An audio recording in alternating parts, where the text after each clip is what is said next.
Hello everyone, this is Chuck here. I'm the founder of Trademetria, and in this video we're gonna load the trade history from this algo here made by Sohail into Trademetria to see if we can improve it. And the purpose of this video is to show you under 10 minutes how you can upload your trades and get actionable insights to improve your own performance. So let's take a look at the account here, the trade history. I am on Trademetria and I already loaded the trades for this user. As you can see, the robot isn't doing so well. It's losing money. It's still not positive. Let's understand why. Let's go to key metrics and let's look at the metrics here. We can see that the profit factor is really bad. It's under 1. That means the robot is losing money, and it's also not finding good winners. It's not letting the winners run, and the expectancy shows that as well. It's negative. That means that for every trade that this robot takes, it loses on average 43 cents, but the win rate is really good.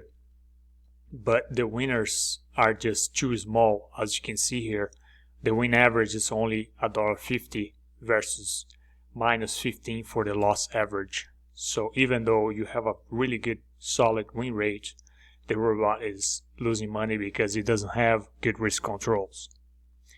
And also the ratio between hold time for losers and winners is really bad as well. It's holding losers for a lot longer than it's holding the winners. So this is a really bad metric, which means the robot is not cutting its losses quickly.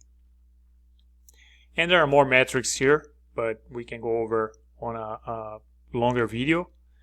But what I wanted to show you here as well is this chart that shows that the robot had a really bad day, but then it managed to stop trading after about almost hitting $15. So this is good daily risk management here. Sometimes what you don't want to see is the many really bad large losses, losing days here, and it looks like the robot is being able to keep the losses under $15. So this report already showed us some metrics that we could improve. Let's look at some other metrics as well. Let's look at the instrument to see what instrument this robot is trading, and it's purely Forex, looks like. And the worst pair is EuroCAD, and the best pair is GBP USD with 12 trades. So there aren't that many trades for this robot, but good enough to analyze it. Let's go now to distribution by time, and let's look at the situation by time frames here. The first chart shows the duration of the trades, well, the best times to trade actually, and as you can see, the robot loses money during this time, 4 to 5 p.m. and also 9 to 10 p.m. And we can see here that the robot loses money on Wednesday and makes money the rest of the days. Well, not on Tuesday, but not by a whole lot. And here we can see that robot loses money on trades around 30 to 45 minutes, but makes money pretty much on every other time range except 2 or 3 here. Let's now, with all this information, let's go to the P&L simulator to see if we can come up with a simulation that will show a better result per trade. Now we have minus 43 cents per trade. Let's see if we can improve it.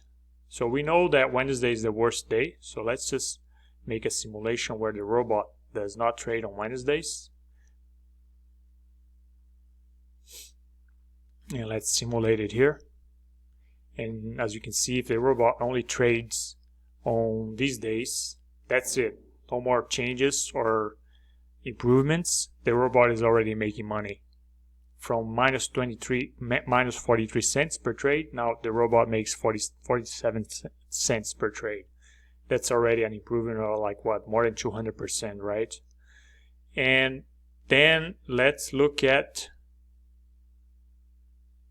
symbol. EuroCAD is the worst. Let's take the symbol out of the equation here, out of the simulation as well. And we can see here the robot is doing much better already. And let's also look at long and short. Let's see how the robot is doing. We didn't see if the robot makes more money going long or short. As you can see here, the robot makes more money going long. So let's make sure that this robot only trades longs. Let's put this on the simulation here, long.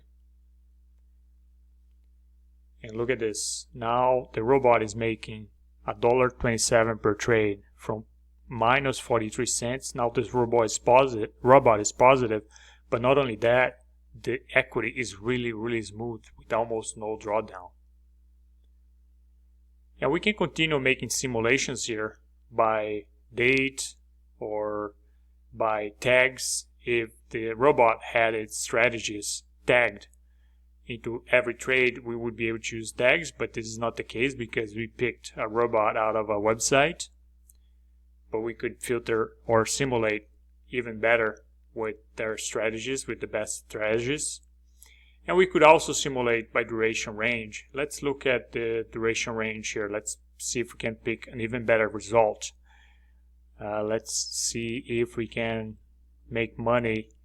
Let's see if the robot can make money trading trades up to here. From 0 to 15 minutes, the robot would probably lose money. From 0 to 45 minutes, the robot would probably lose money. But after that, the robot makes money. So if we could make the robot, this is not really a feasible simulation to use this, because we can't say, well, we could use trades longer than an hour for this simulation, and if and cut the losses very quickly if it's less than 1 hour. Let's use here 36 to, let's say, 86. So that means that from 1 hour plus trades per day, let's see if the robot does better or not. It doesn't do much. It does better than the real account, but it doesn't do better than just letting the robot trade anytime he wants. So it looks like we found a good simulation, and this is a simulation that we could put to use now, because now we have the metrics to input into the robot to improve it. So as you can see, in under 10 minutes, we were able to find a simulation that improves the robot's performance by like more than 300%, which is awesome. This is the real curve, P&L curve of the robot, and this is simulated if the robot trades only these according to these rules. So this is the goal of the video. I hope that you guys liked, and hopefully we'll make some more soon. Thank you very much.